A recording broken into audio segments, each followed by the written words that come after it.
Hello viewers, last lecture में हमने phylum plate helminths की जनरल इंट्रोडक्शन और करेक्टरिस्टिक्स के बारे में डिस्कशन की थी। आज फर्दर करेक्टरिस्टिक्स एक्सप्लेन करते हैं इस पाइलम की। पहले नंबर पर है लोकोमोशन। ये पाइलम प्लेट हेलमिंथीज में जितने भी एनिमल्स हैं ये किस तरह लोकोमोट करते हैं, किस तरह मोशन करते हैं, इसे एक्सप्लेन करते हैं। तो अगर हम इसकी स्पीशीज़ को देखें, ये एक बहुत ही वास्ट पाइलम है, बहुत ज़्यादा स्पीशीज़ है इसमें। अगर हम इसकी स्पीशीज़ को देखें तो दो तरह की स्पीशीज़ पाई जाती है on the basis of locomotion.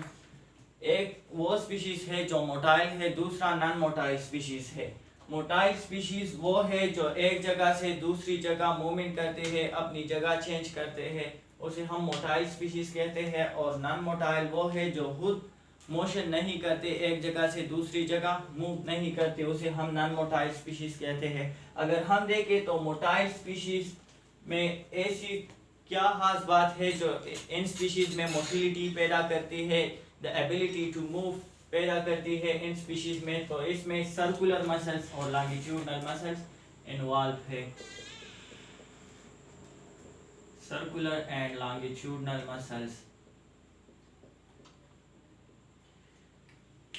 In animals की सर्कुलर और लॉन्गिट्यूडनल मसल्स को देखें तो ये बहुत पावरफुल है, well developed circular muscles and longitudinal muscles है जो मोटिलिटी काज करती है। दूसरा नॉन मोटाइल स्पीशीज को अगर हम देखें तो मोस्टली अगर पैरासिटिक प्रोटोजोन्स है तो वो नॉन मोटाइल है और वो थ्रू ब्लड फ्लो या वाटर फ्लो के जरिए होस्ट को पहुंचते हैं। तो ये नॉन मोटाइल स्पीशीज में कौन सी स्पीशीज आते हैं? पैरासिटिक। अगर हम न्यूट्रिशन की बात करें कि ये अपना न्यूट्रिशन किस तरह लेता है, किस चीज़ पे फीड करता है, तो ये एनिमल्स मोस्टली कार्निवोरस है।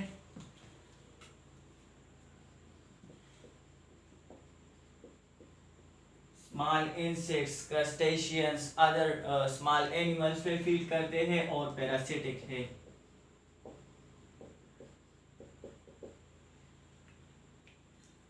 ये कार्निवोरस स्पीशीज भी इन पाइलम में पाए जाते हैं और पैरासिटिक भी। पैरासिटिक वो है जो किसी लिविंग बॉडी पे अटैक करे और उससे अपना फूड ले और उसमें डिजीज भी काज करती है ये एनिमल्स। तो कार्निवोरस और पैरासिटिक स्पीशीज दोनों पाई जाती है। अगर हम इसकी डाइजेस्टिव सिस्टम को देखें तो they have sac like digestive system. Sac like और incomplete digestive system. Sac like या इनकम्प्लीट डाइजेस्टिव सिस्टम वो डाइजेस्टिव सिस्टम है जिसमें सिर्फ एक ओपनिंग हो और वो ओपनिंग एजेमोथ एंड एनस दोनों काम करती है। एजेमोथ एंड एनस दोनों ये एनिमल उसी यूज करते हैं। फॉर एग्जांपल ये हमारे पास एक प्लेटफॉर्म है, एक प्लेट हेलमिंथीज है। तो देखिए ये यहाँ पे एक ओपनिंग है, लिट की है इसका माउथ, लेकिन इस एंड पे देखिए ये एंड क्लोज्ड है, कोई ओपनिंग नहीं है। तो ये एक मुकम्मल tube like sac like structure है इसका और act as a digestive system. और ये डाइजेस्टिव सिस्टम सेक लाइक है, सिर्फ एक ओपनिंग है, दूसरे एंड पे क्लोज्ड है। तो प्लेट हेलमिंथीज में हमारे पास प्लेट हेलमिंथीज वाहिद ट्रिप्लोब्लास्टिक एनिमल्स है जिसमें सेक लाइक डाइजेस्टिव सिस्टम है। अदर ट्रिप्लोब्लास्टिक एनिमल्स में कंप्लीट डाइजेस्टिव सिस्टम प्रेजेंट है। अभी इसमें कौन सी डाइजेशन होती है, प्रोसेस ऑफ डाइजेशन क्या है इसमें? तो इसमें इंटरसेल्यूलर डाइजेशन है। इंटरसेल्यूलर डाइजेशन वो है जो outside the cell, the digestion which takes place outside the cell. Outside the cell कहाँ पे? एक कैविटी में। इस कैविटी में, इस इंटेस्टाइन में जो डाइजेशन होती है उसे हम कहते हैं इंटरसेल्यूलर डाइजेशन। अब सर्कुलेशन की बात करते हैं। डाइजेशन तो हो गई, अब उस डाइजेस्टेड फूड पार्टिकल्स को, न्यूट्रिएंट्स को बॉडी के डिफरेंट पार्ट्स में कौन पहुंचाता है? कौन सा ऐसा प्रोसेस है जिसे जो इन न्यूट्रिएंट्स को बॉडी के डिफरेंट पार्ट्स में पहुंचाता है? तो उसके लिए सर्कुलेटरी सिस्टम है। लेकिन अगर हम देखें तो इन एनिमल्स में सर्कुलेटरी सिस्टम एब्सेंट है। सर्कुलेटरी सिस्टम एब्सेंट है। पिछले पाइलम में भी हमने बात की थी नाइडेरियंस में कि सर्कुलेटरी सिस्टम एब्सेंट है, लेकिन वहां पे सर्कुलेशन होती थी थ्रू डिफ्यूजन, लेकिन यहाँ पे सर्कुलेशन होती है थ्रू दिस ब्रांचेस ऑफ, ये है ब्रांचेस ऑफ डाइजेस्टिव ट्रैक्ट। ये डाइजेस्टिव ट्रैक्ट की जो ब्रांचेस है बॉडी के डिफरेंट पार्ट्स पे में एंटर होते हैं और वहां पे न्यूट्रिएंट्स प्रोवाइड करते हैं। तो हम कह सकते हैं कि circulation occurs through branches of digestive tract। यहाँ पे जो डाइजेस्टिव ट्रैक्ट की जो ब्रांचेस है बॉडी के डिफरेंट पार्ट्स में एंटर होते हैं और वहां पे इस डाइजेस्टिव ट्रैक्ट से, इस कैनाल से, सेंट्रल कैविटी से फूड पार्टिकल्स और न्यूट्रिएंट्स बॉडी में डिस्ट्रीब्यूट होते हैं। अगर रिस्पायरेटरी सिस्टम की बात करें तो इसमें रिस्पायरेटरी सिस्टम भी एब्सेंट है, लेकिन रिस्पायरेशन होता है थ्रू ए प्रोसेस, और वो प्रोसेस क्या है? डिफ्यूजन। सिंपली ऑक्सीजन जो है वो डिफ्यूज होता है इनसाइड द बॉडी और कार्बन डाइऑक्साइड बाहर निकल आता है सिंपली थ्रू डिफ्यूजन। और वो डिफ्यूजन कहाँ पे होती है? Through general body surface. अगर एक्सक्रीटरी सिस्टम की बात करें तो तय है, पिछले पाइलम में हमने बात की थी कि एक्सक्रीटरी सिस्टम एब्सेंट है। यहाँ पे एक primitive type of excretory system आता है जिसमें हमारे पास प्रोटोनिप्रिडिया प्रेजेंट है। जिस तरह हमारा एक्सक्रीटरी ऑर्गन्स किडनी है, यहाँ पे प्रोटोनिप्रिडिया है।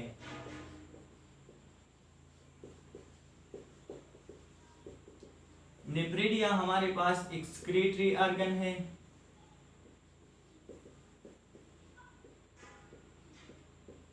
और प्रोटो जो है प्रिमिटिव को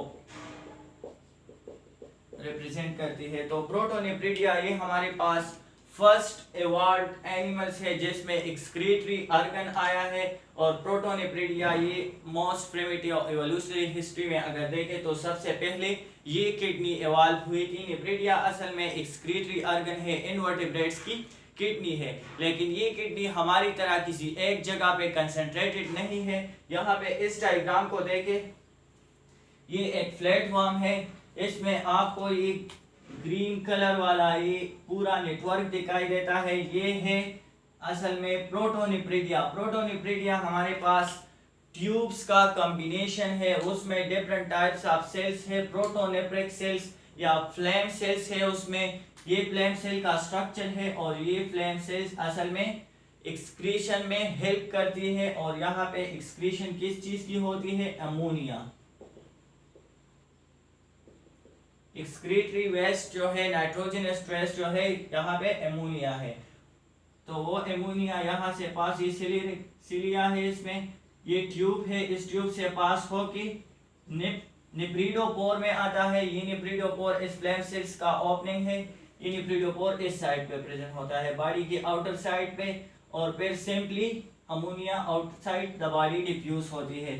तो एक्सक्रीटरी सिस्टम यहाँ पे आती है। Primitive type of excretory system is present in Platyhelminthes in the form of protonephridia. अगर स्केलेटल सिस्टम की बात करें तो स्केलेटल सिस्टम भी यहाँ पे एब्सेंट है, लेकिन इन ऑर्गेनिजम्स में एक क्यूटिकल प्रेजेंट होता है for protection which act as a skeleton। अगर नर्वस सिस्टम की बात करें तो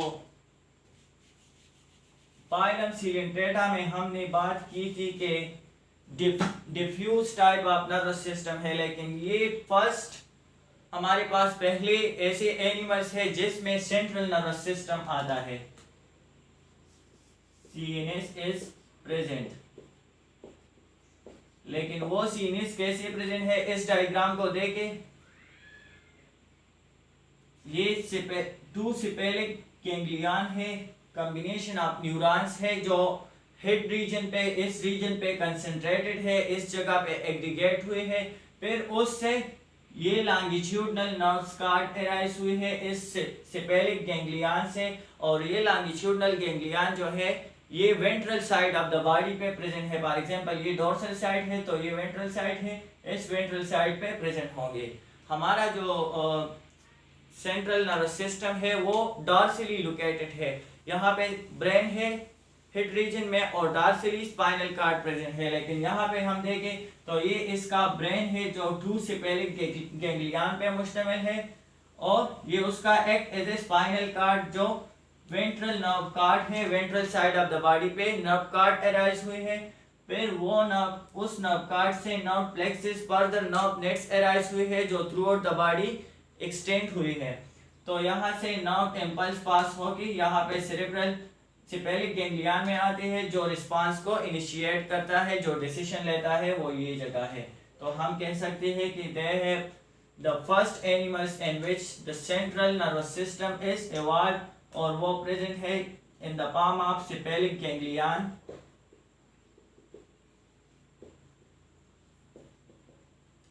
एंड वेंट्रल नर्व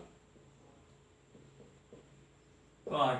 और ये वेंट्रल नर्व कॉर्ड जो है ये आपस में कनेक्ट है through transverse commissions. For example ये टू वेंट्रल नर्व कॉर्ड्स है तो ये ऐसे एक नर्व के जरिए कनेक्ट है एक दूसरे के साथ, तो इसे हम कहते हैं इस बीच वाले को ट्रांसवर्स कमीशंस। अगर हम रिप्रोडक्शन की बात करें तो इसमें दो तरह की रिप्रोडक्शन मैकेनिज्म पाई जाती है, एसेक्सुअल और sexual. Asexual reproduction for example इस प्लेटफॉर्म को मैं यहाँ पे काट दूँ, यहाँ पे काट दूँ, इसके डिफरेंट पीसेस बनाऊँ, हर एक फ्रेगमेंट जो है, हर एक पीस जो है वो न्यू इंडिविजुअल, उससे न्यू इंडिविजुअल अराइज होगा, न्यू इंडिविजुअल में कन्वर्ट होगा। तो इस रिप्रोडक्शन को हम कहते हैं एसेक्सुअल रिप्रोडक्शन, क्योंकि इसमें सिंगल पेरेंट इन्वॉल्व है। एसेक्सुअल रिप्रोडक्शन में यहाँ पे रीजनरेशन भी आती है।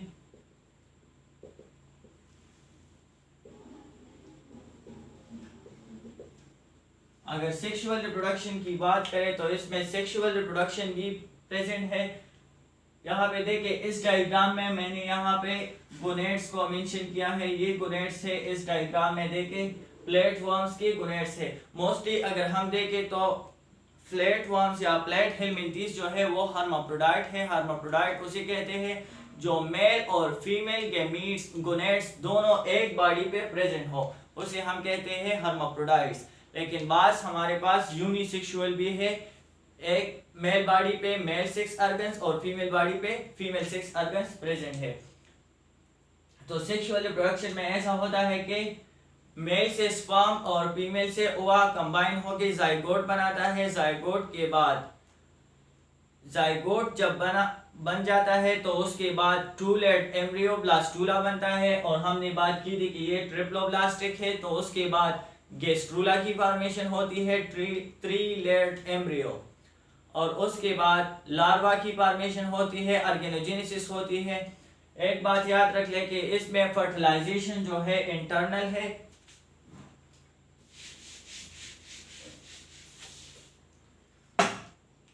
फर्टिलाइजेशन जो है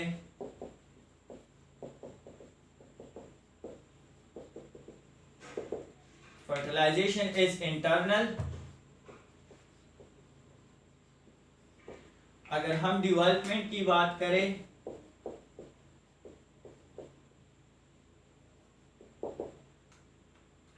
तो डेवलपमेंट में गेस्ट्रूला की फॉर्मेशन होती है, और गेस्ट्रूला की फॉर्मेशन के बाद ऑर्गेनोजेनेसिस होती है। डिफरेंट ऑर्गन्स की फॉर्मेशन होती है, एक कंप्लीट ऑर्गेनिज्म बनता है। लेकिन डेवलपमेंट इसमें दो तरह की है, या तो इसमें डायरेक्ट डेवलपमेंट होगी या इनडायरेक्ट।